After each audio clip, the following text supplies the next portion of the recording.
Bonjour. Vous êtes observateur permanent adjoint de l'État de Palestine auprès des Nations Unies. On est clairement là de retour dans un engrenage infernal, sans issue, avec des morts par milliers. D'abord, est-ce que vous condamnez les attaques du Hamas, 1200 morts, des civils, des militaires, sans compter les dizaines d'otages retenus par le Hamas ?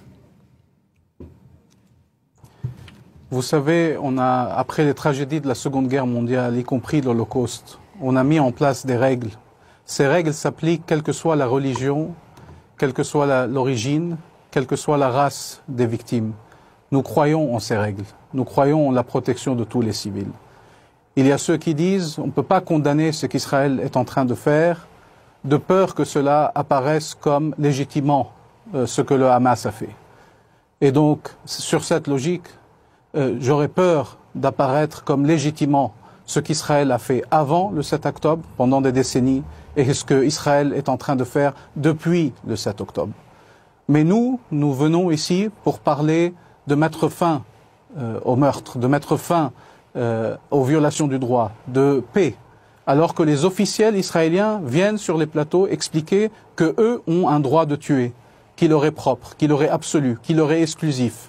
Ils viennent pour expliquer que c'est normal de parler des Palestiniens comme des animaux, qu'ils veulent affamer Gaza, qu'ils ont coupé l'électricité, l'eau, l'essence sur la bande de Gaza, que maintenant les hôpitaux sont dans l'état qu'ils sont, que eux peuvent bombarder des camps de réfugiés, des hôpitaux, des écoles, sans devoir donner des comptes. Et tous ceux qui ont contribué à ce sens israélien, que leur vie valent plus que les vies des Palestiniens, dont les vies ne comptent pas du tout, que eux ont le droit d'imposer 17 ans de blocus sur la bande de Gaza, que eux ont le droit de bombarder Gaza, pas une fois, pas deux fois, 7 fois et 8 fois, qu'ils ont le droit de tuer des milliers de Palestiniens, des enfants, des familles entières, par vingtaines, qui sont en train d'être massacrés. Tous ceux qui ont contribué à ce sentiment israélien se montrent complices de la réalité que vit notre peuple depuis des décennies, et surtout pendant les 3 derniers jours. Est-ce que le Hamas, monsieur, a perpétré des attaques terroristes? Vous n'avez pas entendu ma première réponse? J'ai tout à fait entendu. Vous avez besoin d'une seconde? Je vous demande. Alors non, apparemment vous n'avez pas entendu. Quand nous on est en train de dire nous voulons protéger tous les civils. Pourquoi ce ton? Pourquoi ce ton? Parce que vous m'amenez alors qu'il y a 1100 Palestiniens tués, dont 250 enfants, et que vous amenez les interlocuteurs israéliens pour qu'eux vous expliquent pourquoi ils les ont tués. Vous avez la parole, monsieur. Moi, je ne viens pas ici expliquer pourquoi on tue des gens. Mais je suis en train de l'apprendre. Je vous dis, moi, je ne suis pas ici pour expliquer pourquoi on tue des gens. Moi, je suis ici pour savoir comment on sauve des gens. Si on explique qu'Israël, parce qu'il y a eu des Israéliens morts, il faut comprendre leurs sentiments, il faut comprendre qu'ils ont le droit de tuer. Si cette logique est suivie, alors vous aurez des gens pour vous expliquer pourquoi des Palestiniens tuent. Si certains parlent du droit d'Israël à se défendre, d'autres vous parleront du droit des Palestiniens de résister. Si certains vous disent le Hamas et le Israël, on ne peut pas les mettre dos à dos. Certains vous diront qu'on ne peut pas mettre la puissance occupante et le peuple sous occupation dos à dos. Nous sommes en train d'essayer de sortir de cette logique. Alors, les Israéliens, non seulement ils ne condamnent pas, ils sont responsables de ces actes. Est-ce que la France va contribuer à les arrêter ? À les juger, les responsables israéliens, Netanyahou lui-même, le ministre israélien? Alors, c'est pas à moi de me mettre dans le siège d'accusation. Nous qui avons appelé pendant des décennies à une solution pacifique qui mette fin à l'occupation et qui permette aux deux peuples de vivre côte à côte, que la Palestine et Israël sont deux États qui vivent côte à côte en paix et en sécurité. Donc nous n'allons pas accepter de nous mettre dans cette posture. Si Israël a un peuple, nous, responsables palestiniens, nous avons aussi un peuple. Est-ce que vous portez une responsabilité, vous, le Fatah? Est-ce que vous portez une responsabilité, vous, le Fatah, en ayant reporté l'élection nationale en Palestine qui devait se tenir en 2021? Mahmoud Abbas l'a reporté, il n'y a pas eu d'élection depuis 2006. Ça fait 10 ans qu'il n'y a pas eu de négociation non plus avec les Israéliens. Est-ce que le Fatah aujourd'hui est discrédité? Est-ce qu'il est hors jeu? Généralement, je suis pas ici pour représenter le Fatah, je représente ici la Palestine, mais on dit le ridicule ne tue pas, mais dans le cadre de cette question, le ridicule tue.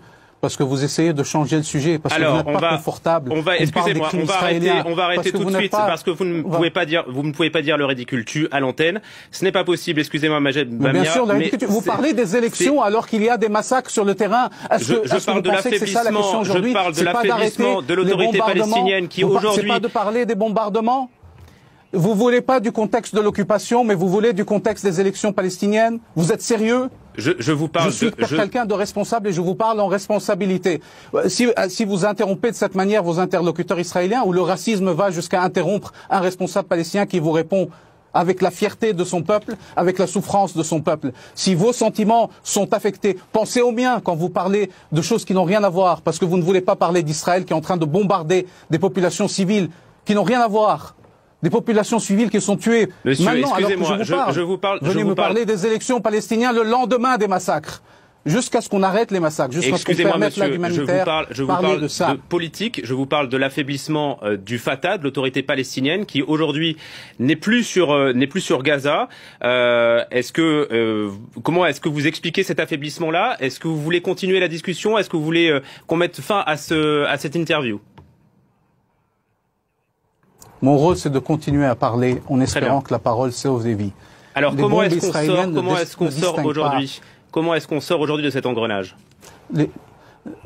Les bombes israéliennes qui sont en train de tuer les Palestiniens ne distinguent pas si la personne est membre du Hamas, du Fatah, si elle n'est affiliée à aucune. Les enfants de quelques mois ne sont affiliés à personne qui sont en train d'être tués. Comment on sort? D'abord, on met fin au massacre. On dit que tous les civils doivent être protégés. On dit que le droit international doit être appliqué, que ceux qui le violent doivent être tenus pour responsables.